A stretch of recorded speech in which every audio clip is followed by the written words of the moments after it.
están? Les damos la bienvenida a una nueva entrevista judicial aquí en el canal de televisión del Poder Judicial para hablar de un tema que seguro nos interesa a todos. Vamos a hablar de la familia y por eso vamos a conversar con la magistrada Gloria Negroni del Tercer Juzgado de Familia de Santiago. Ella es abogada de la Pontificia Universidad Católica de Chile, además es diplomada en Derecho de Familia en la Universidad Diego Portales, diploma en Mindfulness en la Universidad del Desarrollo, cursando además máster en Derechos Fundamentales, Género, Infancia y Familia en la Universidad de Jaén y Málaga, en conjunto con el Instituto de Estudios Judiciales. Y además, como si fuera poco, y es una de las razones también por la cual la vamos a entrevistar, se desempeñó como juez coordinadora del Centro de Medidas Cautelares en el periodo 2013 y 2014. Jueza, nos demoramos harto en entregar todos sus títulos y los cursos, pero es importante porque estamos hablando de un tema que nos importa a todos los chilenos y tiene que ver con la familia y la relación de los tribunales con la familia, que es el núcleo de nuestra sociedad. Muchas gracias por recibirnos en esta entrevista. Muchas gracias a ti, Pablo. Bueno, la primera pregunta tiene que ver con lo último que hablábamos de su presentación, del rol suyo de coordinación, en la coordinación del Centro de Medidas Cautelares. Cuéntenos cuál es la evaluación que usted puede hacer de este trabajo desempeñado en los últimos meses. La verdad que fueron 2 años muy intensos. Tener la coordinación del Centro de Medidas Cautelares y los otros centros en estos últimos 2 años que sirven a los tribunales de familia de Santiago, específicamente en toda la tramitación, ya sea desde la entrada de la causa en el Centro de Asuntos de la Familia, cómo ingresan los documentos en el Centro de Demandas y Escritos, cómo ingresan las demandas por abogado, etcétera. Luego, cómo se tramita esto en los tribunales, cómo si necesita una medida cautelar se va al centro de medidas cautelares en violencia intrafamiliar, con las medidas de protección, etcétera. Y nuevamente, cómo vamos a esta unidad centralizada de cumplimiento una vez que las sentencias están dictadas y deben cumplirse, por ejemplo, en las causas de alimentos o de régimen comunicacional. Es una labor muy importante en términos de toda la coordinación y por eso el cargo que hay que realizar y tratar de mantener entonces el servicio a las personas como el principal objetivo. Y eso implica mucha coordinación en lo interno, pero también mucha coordinación con autoridades y organismos externos que son nuestros colaboradores. ¿Y esa coordinación se ha logrado a juicio suyo de buena manera? Esto es una tarea que se inició con la figura de un juez coordinador a partir de un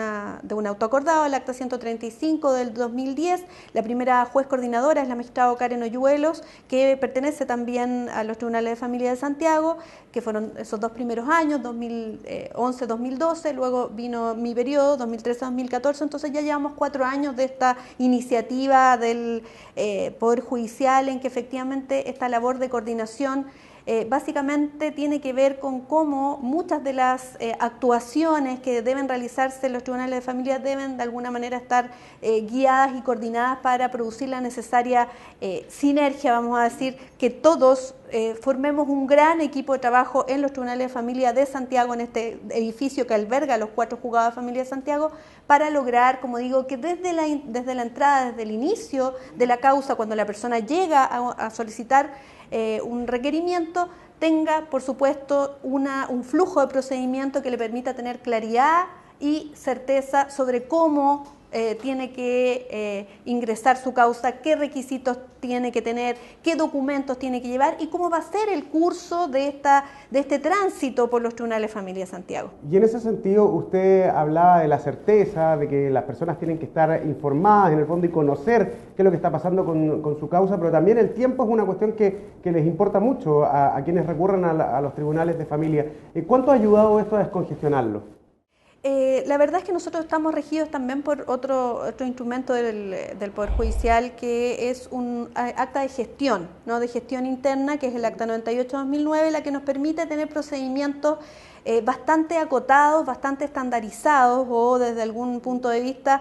flujos de procedimiento que permitan al usuario tener como un tiempo bastante acotado. Y eso por estadística está claro que hoy día en general el 80% de las causas aproximadamente en tribunales de familia tiene una vista muy rápida tratándose de causas sencillas. Por ejemplo, estamos hablando de divorcios de común acuerdo, causas de alimentos de poco monto, donde efectivamente hay mucha rapidez rapidez y mucha fluidez en el sistema, y además se refuerza mucho el tema de la conciliación. Vale decir que sean las propias partes las que lleguen a un acuerdo, eso ocurre mucho en los tribunales de familia a nivel nacional, y también nos ayuda muchísimo la mediación previa y obligatoria en estos temas. Por lo tanto, en las causas de menor complejidad, llamémoslo así, efectivamente la rapidez es lo que prima, y tenemos entonces más de un 80% de causas que se resuelven en menos de 90 días. ¿Y a qué se le llama rapidez en ese tipo de causas? ¿Cuánto tiempo más o menos? Más o menos 90 días. 90 días. Sí, exactamente. Y ahí ya está cerrada la causa, las personas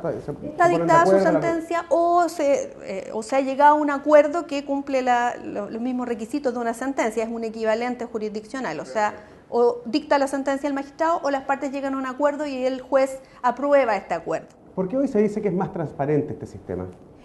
Básicamente porque prima un principio que tenemos también en las demás reformas, ¿no es cierto?, que es la inmediación del procedimiento. Eso implica que el juez está delante de las partes y las partes están mirando al juez cuando el juez está decidiendo, cuando el juez está recibiendo la prueba, cuando está escuchando los alegatos de sus abogados, cuando está decidiendo respecto de la vida de un niño, que muchas veces el niño obviamente es escuchado por el magistrado, con su abogado, incluso si es necesario, su curador ad litem, y por eso el proceso se transforma en una instancia de encuentro entre las personas, los usuarios y el juez directamente en una materia que es especialmente sensible, quizás como es la materia de familia, donde la importancia del mirarse a los ojos, de tener esta visión y esta cercanía, con la necesaria distancia, ¿no es cierto?, que requiere el juez para poder resolver con objetividad, por supuesto que cambia el paradigma de ese juez más lejano, de ese juez que resuelve en su despacho, ¿no es cierto?, y que tiene otra mirada respecto al tema y no esta mirada tan cercana. Hay más transparencia, una por eso, y segundo también porque efectivamente todo se tramita digitalmente en un sistema que está al alcance de los usuarios que han obtenido su clave, usuarios, abogados o las mismas partes a través de esta clave que se les da para acceder a la consulta de causas en el portal de familia. Ahora, respecto a las medidas de protección, hoy los menores vulnerables están más protegidos. ¿Cómo está la coordinación con el Servicio Nacional de Menores respecto a este tema? La verdad es que nosotros hemos logrado a través de estos 10 años de judicatura de familia visibilizar temas que podían resultar bastante más complejos, y esto tiene que ver con que en definitiva somos mucho más jueces los que de familia que estamos abordando estas temáticas a nivel nacional. Recordemos que la cantidad de jueces de menores que veían estas problemáticas antes de la reforma eran muy pocos en relación, yo diría casi un 10% de la cantidad de jueces que está hoy día disponible para abordar estos temas, y por supuesto que la coordinación que se tiene con los organismos como Servicio Nacional de Menores, como Servicio Nacional de la Mujer, como Servicio Nacional del Adulto Mayor es mucho más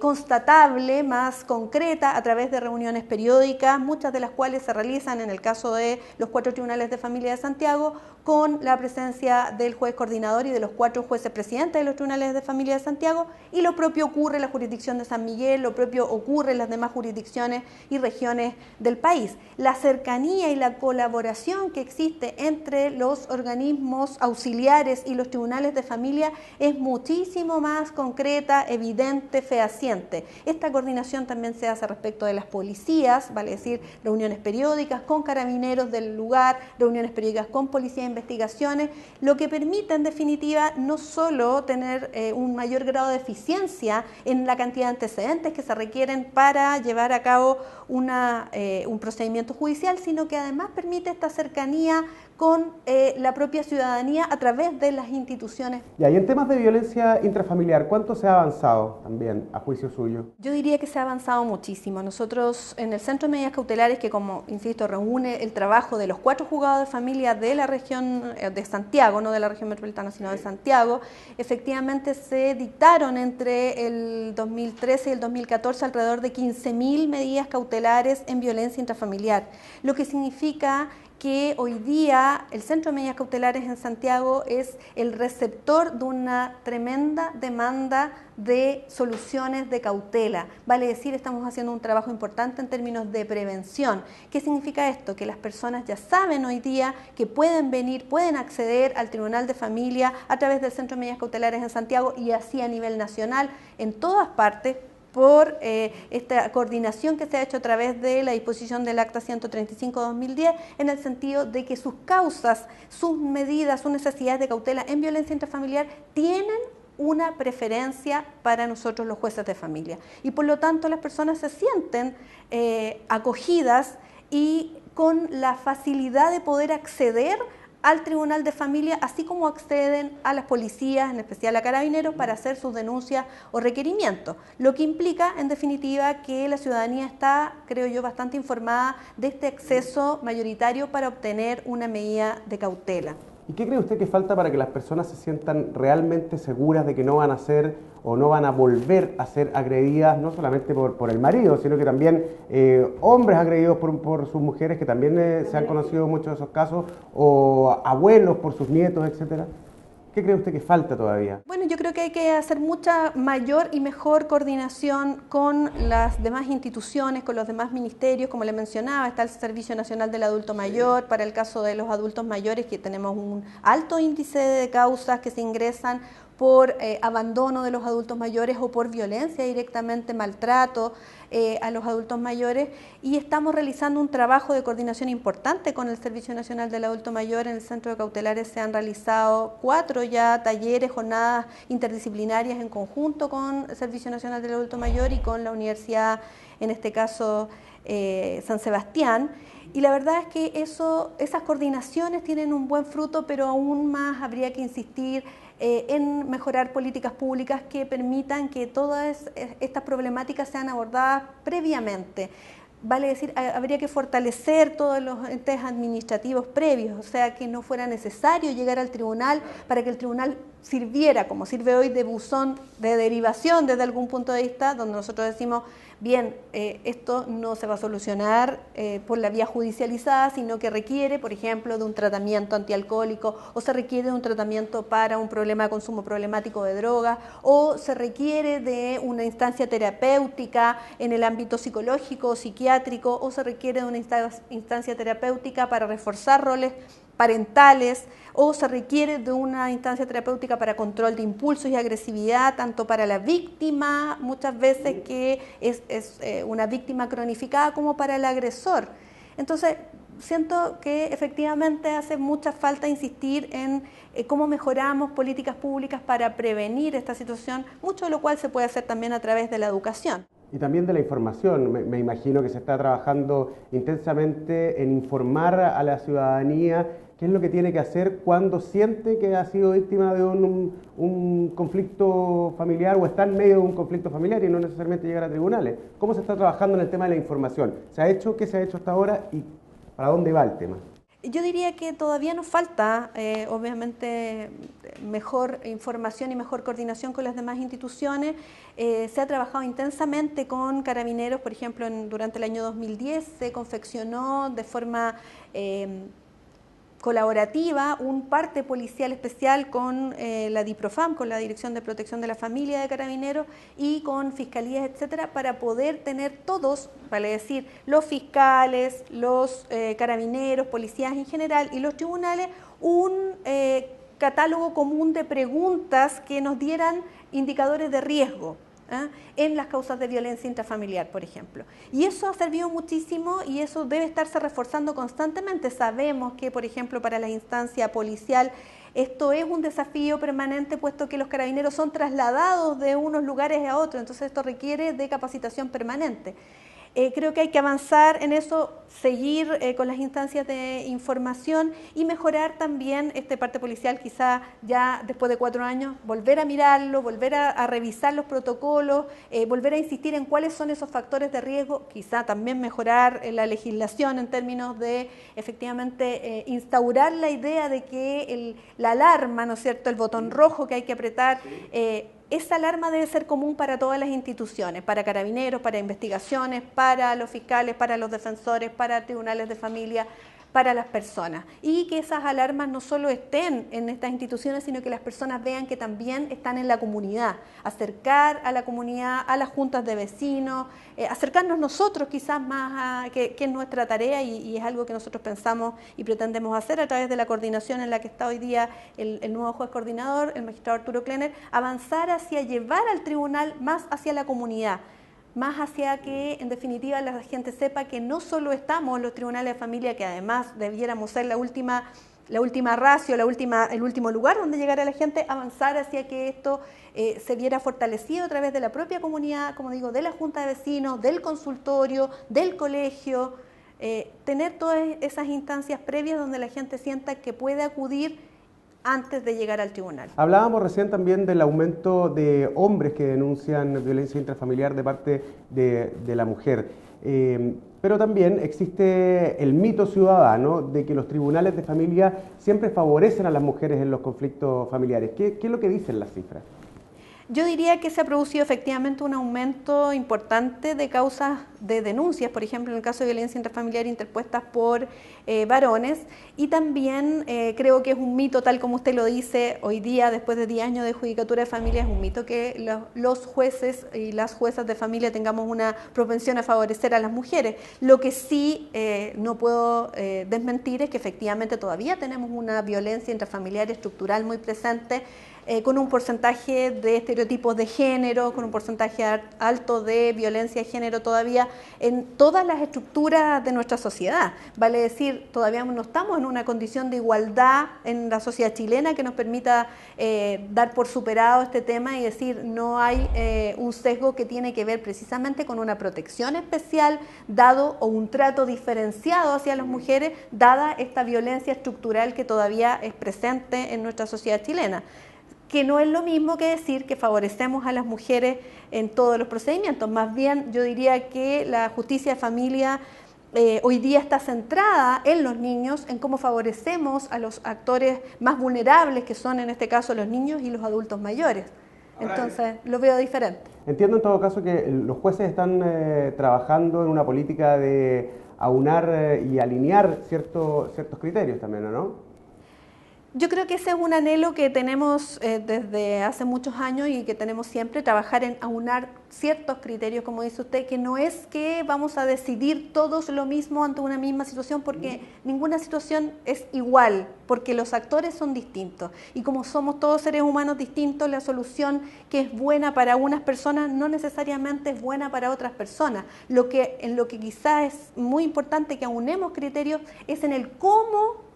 llegan las personas y cómo se les atiende y cómo efectivamente estos flujos de procedimiento, estos flujos, o sea, cómo llega la persona, a dónde se dirige, qué puerta tiene que tocar y qué es lo que le van a responder en esa puerta.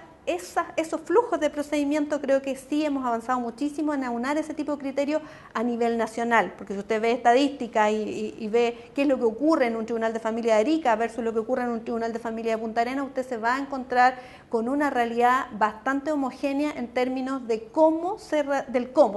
realizan los procedimientos, lo que es un tremendo avance en materia de familia y de gestión de tribunales de familia. Ahora le propongo que hablemos del Centro de Atención de Asuntos de Familia. ¿Qué función cumple este centro y por qué se creó? El Centro de Asuntos de la Familia se crea en los Tribunales de Familia de Santiago porque es un edificio que alberga 4 juzgados y por lo tanto por un tema de economía de escala y de mejor gestión y atención al usuario, concentramos la atención de público en el Centro de Asuntos de la Familia que está en el primer piso, que es el acceso a los Tribunales de Familia de Santiago. Es como el primer encuentro que tienen los usuarios con los Tribunales de Familia. Exacto. Entonces en ese Centro de Atención de Asuntos de la Familia se ha incorporado términos de gestión y de gestión de atención de usuarios importantes en términos de establecer módulos especiales de atención, formas de atención diferenciada de acuerdo al requerimiento de la persona. Hay módulos especiales para atender autoconsulta, vale decir cuando la persona requiere saber de su causa en particular y puede incluso acceder personalmente. Hay un módulo donde se le explica cuál es la resolución, se le entregan copias de las resoluciones que se han dictado en los 4 tribunales de familia de Santiago y hay procedimientos entonces en su mayoría homogéneos que se le explican a las personas para acceder a los diversos tribunales, para acceder a la mediación, que la mediación es un procedimiento que lleva un tercero ajeno, que no es parte de los tribunales de familia, el mediador, pero se derivan las causas a mediación desde acá, se derivan las causas desde los tribunales de familia de Santiago a la Corporación de Asistencia Judicial para su atención. Hay mucha derivación y mucha información que se presta. Hemos trabajado en folletería para el Centro de Asuntos de la Familia, específicamente en los procesos más comunes, estableciendo allí toda la información sobre los requisitos con que debe contar la persona, qué documentos tiene que traer, cuáles son los pasos que tiene que dar, y esa folletería es entregada en ese primer piso con la atención personalizada de quienes allí prestan el servicio. Ahora es importante aclarar que los usuarios no siempre necesitan estar patrocinados por un abogado. ¿En qué casos pueden asistir sin un abogado? En los requerimientos de medida cautelar, en violencia intrafamiliar, en protección,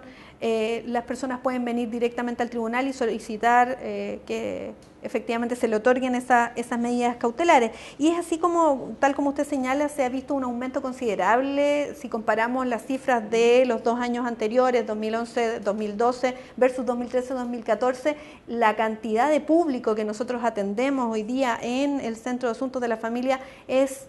20% al menos más que lo que atendíamos en los 2 años anteriores, lo que habla también de que efectivamente las personas están mucho más informadas sobre el acceso que pueden tener a los tribunales y sobre qué es lo que hacemos en los tribunales, sin perjuicio que creo que hay que avanzar muchísimo más en eso, porque efectivamente cuando llegan al tribunal quizá esperan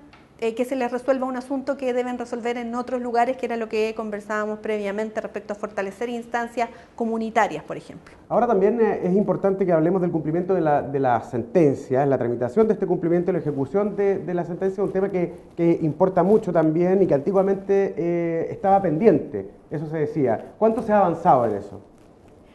También se ha avanzado muchísimo en términos de centralizar las resoluciones que se dictan, vale decir, la unidad centralizada de cumplimiento lo que hace es absorber el trabajo de los 4 tribunales de familia de Santiago con personal de los tribunales, más personal que ha sido allí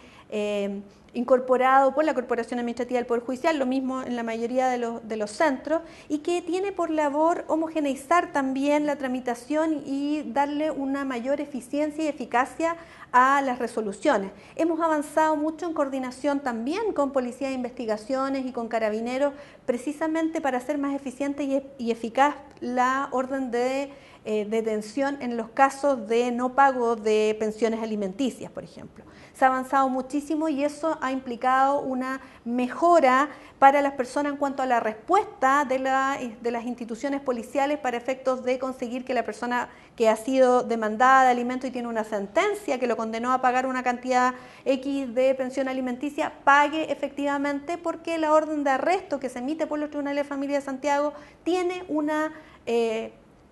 tramitación mucho más rápida a propósito de la coordinación que se ha hecho con policía, con gendarmería para estos efectos. Entonces, cuando se ven centralizadamente los asuntos, y es por eso que hay una tendencia al interior del Poder Judicial de replicar las unidades centralizadas, precisamente por la economía de escala que se produce y por la mejor coordinación. Cuando uno tiene muy atomizada la coordinación, efectivamente eso puede jugar en contra de los procedimientos en cuanto a su rapidez o lentitud. Cuando uno tiene centralizado este servicio, efectivamente puede obtener una coordinación más eficaz, atendido sobre todo el volumen, que es lo que pasa en los tribunales de familia de Santiago, me imagino pasa también en los tribunales de familia de San Miguel, donde también tienen este servicio centralizado de la unidad de cumplimiento. ¿Y piensa usted que eso lo han percibido los usuarios? Yo creo que sí se ha percibido, pero obviamente la necesidad de la pensión alimenticia es tal y la urgencia que se tiene en esto también es tan importante que siempre falta que demos mayores pasos en esto, y es por eso que también hemos participado los jueces de familia en instancias de conversación con parlamentarios, por ejemplo, para aportar nuestra visión en el proyecto de ley que está mejorando el cumplimiento del pago de las pensiones alimenticias. ¿Ha dado resultado el tema de la retención de las licencias de conducir? Yo diría que es una más de las instancias, pero lo que se está viendo hoy es cómo a través de este nuevo proyecto de ley que está ya hace un par de años en el Congreso, se crea un registro de deudores de pensiones alimenticias. Es algo que se está discutiendo muchísimo y que esperamos nosotros pueda tener algún norte, y también cómo coordinar, la coordinación entre las policías, cómo coordinar en el fondo de mejor forma que alguien que tenga una orden de arresto pendiente por no pago de pensión alimenticia sea incluso detectado en una en un control de tránsito, por ejemplo. Entonces, la coordinación entre las policías y tener un registro único de órdenes de arresto pendientes son anhelos que involucran una mejor calidad en la gestión de una orden de arresto, y eso en definitiva se traduce en que la persona va a poder obtener el pago de su pensión alimenticia, en este caso los niños, los alimentarios, de una forma más rápida. Si tuviera que enumerar en términos de innovación, lo más innovador de esto, los puntos más innovadores de este nuevo proyecto de ley, ¿cuáles serían a su juicio? Yo diría que efectivamente la mejora en los procedimientos en general, establecer procedimientos claros y que tengan como objetivo el interés superior del niño. Porque lo que ocurre en materia de familia es que la mayoría de los proyectos de ley son dispersas, hay una diversidad de leyes, no solo de proyectos de ley, hay una diversidad de leyes que nosotros aplicamos en materia de familia, muchas de las cuales no están en consonancia con esta mirada tan desde el niño o desde el cónyuge más débil o desde los principios que informan la ley de tribunales de familia, que no van de la mano necesariamente con obligaciones de tipo patrimonial, como son pagar una cuenta en un retail, por ejemplo. Entonces, tener una mirada de que una obligación de familia no es lo mismo que tener una obligación, aunque sea de dinero, comercial. Eso pasa por un cambio de mentalidad, un cambio de paradigma, y eso creo que ha sido lo que se ha hecho visible en estos 10 años de Judicatura de Familia Especializada. Cómo en definitiva, de verdad, hoy día somos un Estado y un país que tiene a la familia sin apellido, vale decir, a una familia que puede ser monoparental, que puede ser biparental, vale decir, los tuyos, los míos, los nuestros, que puede ser la abuelita con los nietos, la madre con los hijos, el padre con los hijos, cómo fortalecemos a esta familia como núcleo fundamental de la sociedad y, como digo, familia sin estos apellidos. Creo que se ha avanzado muchísimo en una visión distinta, en cómo efectivamente miramos las cosas, pero todavía estamos deficitarios y tenemos que seguir avanzando. Perfecto, magistrada. Muchas gracias por esta entrevista. Gracias a ustedes.